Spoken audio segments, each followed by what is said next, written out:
Heyo, welcome back to another episode of John Opens Stuff.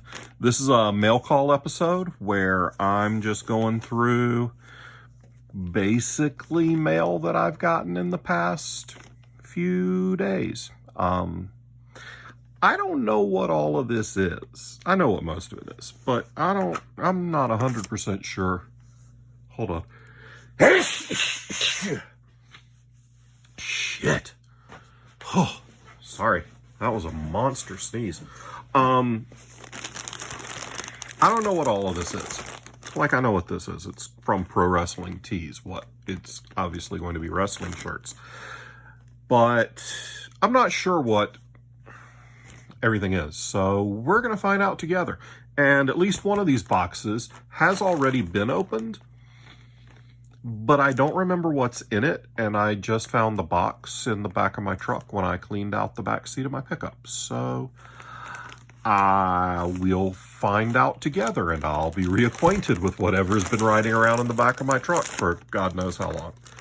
So let's start with my new wrestling t-shirts.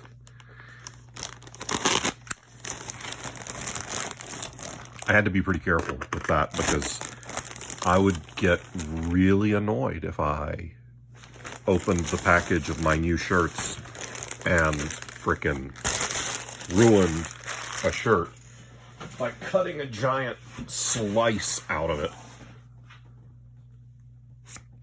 All right, let's see what we got here. This is my brand new Send Hook AEW All Elite Wrestling t-shirt. Hook is our new professional wrestler. His son is a wrestler that I was a fan of back in the night. His father is a wrestler that I was a fan of back in the 90s, and now he is a wrestler, so it's fun watching that. So I like the t-shirt, so I bought one. Doopity-doo. Pro Wrestling Tees is the company that makes the shirts for AEW and the vast majority of independent wrestlers all over the United States. And unlike most places, their shirts run a little small. God, I'm backwards again. Unlike most places, their shirts run a little big. So I tend to order a size smaller in men's t-shirts on Pro Wrestling Tees or Shop AEW or any of those places. So be warned. But yeah, that's my new Send Hook t-shirt. We'll put it over there so that I can get it washed. And this one is my Brit Baker DMD shirt. It's styled in to match the AEW logo. And I had not seen this shirt up close and hadn't really looked at it all that closely on the website. It was a shot from a distance, so I didn't see that her face from her Lights Out match with Thunder Rosa last year was in the shirt, which is awesome. If you want to see one of the best women's wrestling matches ever, and frankly, and the match that Pro Wrestling Illustrated fans labeled as Match of the Year for 2021, it's a lights out, no holds barred match between Brit Baker and Thunder Rosa, and holy shit, it's good. Also, bloody. So, warning. And now we'll put this over there with my Send Hook shirt so that they can be washed, because I don't like wearing shirts before they're washed. Sorry. The barometer has been all kinds of up and down. It's been snowing this week, so my sinuses are going nuts. This is Magic cards. I don't really know what. See, I order from a website called TCG Player, which is like a clearinghouse for multiple vendors selling Magic cards. And it takes anywhere from 3 days to 2 weeks or sometimes more, depending on how the mail's running, for my purchases to arrive. So I frequently forget what the hell I've ordered. This time it is, okay, a Death Cap Glade. This is a full art land from Innistrad Crimson Vow. This is a part of a new cycle of lands. A lot of people, myself included, call them the slow lands because it enters tapped unless you control 2 or more other lands. So if you play it on turn 1 or 2, it's coming in tapped. If you play it on turn 3 and later, it's a dual land. So it's not fetchable because it has basic land type land, not basic land type forest mountain. You can't get it with a Farseek. You can't get it with anything that says basic land, which is why these are, I don't know, $7 or $8 as opposed to $700 or $800, like a blue-green, a Bayou, which is the blue-black, green-black OG dual land, and I think that's running $500 or $600 depending on condition nowadays. This is a lot cheaper. But I'm adding a few of these into my collection. I like to have 2 or 3 of each kind of new dual land. So with that being a slow land, I don't really have any idea what this is. I'm waiting on a few orders. Oh God. Thank you, Magic. I hate when places tape the cards inside the envelope. It's just hard to deal with. Okay. Ancient Runes. This is a card I picked up several copies of, just because it punishes people for playing a ton of artifacts. So I picked up 4 copies. It's an old card. This is from the Tempest expansion, which is back in the late 90s or very early 2000s. So the card's been out of print for a long time, hasn't been reprinted. It's not expensive. I think they were less than $1 a piece. I wanted to own a couple. I wanted to have a couple sitting around in case they go up in value. So there we go. Now, let's look at our surprises. And by surprises, I mean one thing that I know exactly what it is, but want to show it off. And another thing that, like I said, I don't remember what this is. Judging from the, oh yeah, I can't tell from the, oh, this came from Lightning Source. But Lightning Source is who we use to print our hardcovers and our paperbacks that are distributed through a regular bookstore as opposed to Amazon, but it's also where a lot of Kickstarters that I back get their stuff printed. And that's what this is. Okay. This is Wickerpunk,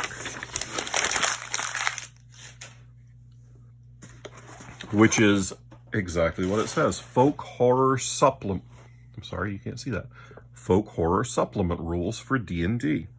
This was a Kickstarter that I backed because it seemed interesting. It wasn't terribly big pile of money, and I thought it would be interesting to have some more folk horror, I don't know, Horned Man, old school Fae kind of stuff.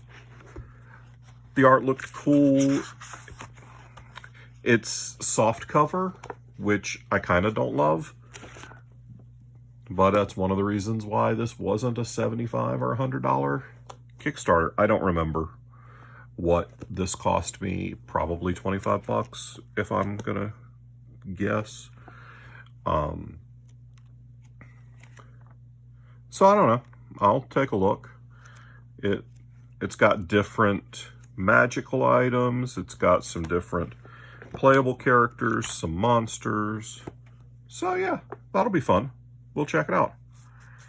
And now, for last but certainly not least, as this is definitely the most expensive package that I've gotten out of this run.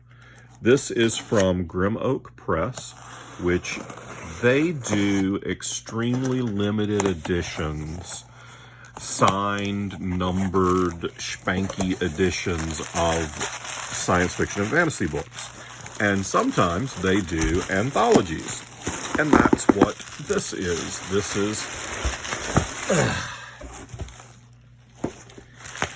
This is an anthology called Unfettered, Volume 2. So, some years back, Sean Speakman, who's a writer and now runs Grim Oak Press, got sick. He got cancer. And to raise money to deal with his medical bills, because this was prior to GoFundMe being a thing, but still, when we were in a time when a theoretical first world country makes people beg for money to pay for medical expenses, which is bullshit, Sean had to come up with money to pay for his medical bills for his cancer treatment. Well, he created an anthology called Unfettered. And he got some fantastic A-list writers, Jim Butcher, Pat Rothfuss, I believe Terry Pratchett was in it. And everyone signed the book, and it sold out pretty quickly. And this is volume 2. I also have volume 1.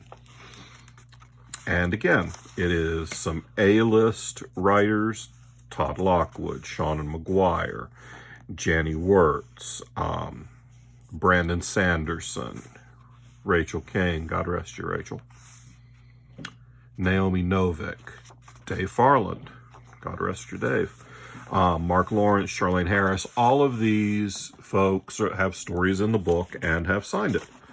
And there's interior art. There's a foreword by Terry Brooks.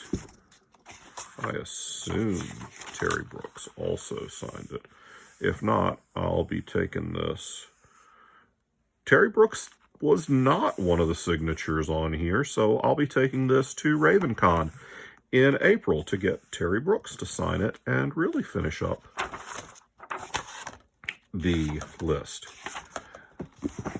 It's got Don Mates listed as doing interior art. So I'm looking to see if there is interior art. It looks like there's just some chapter headers.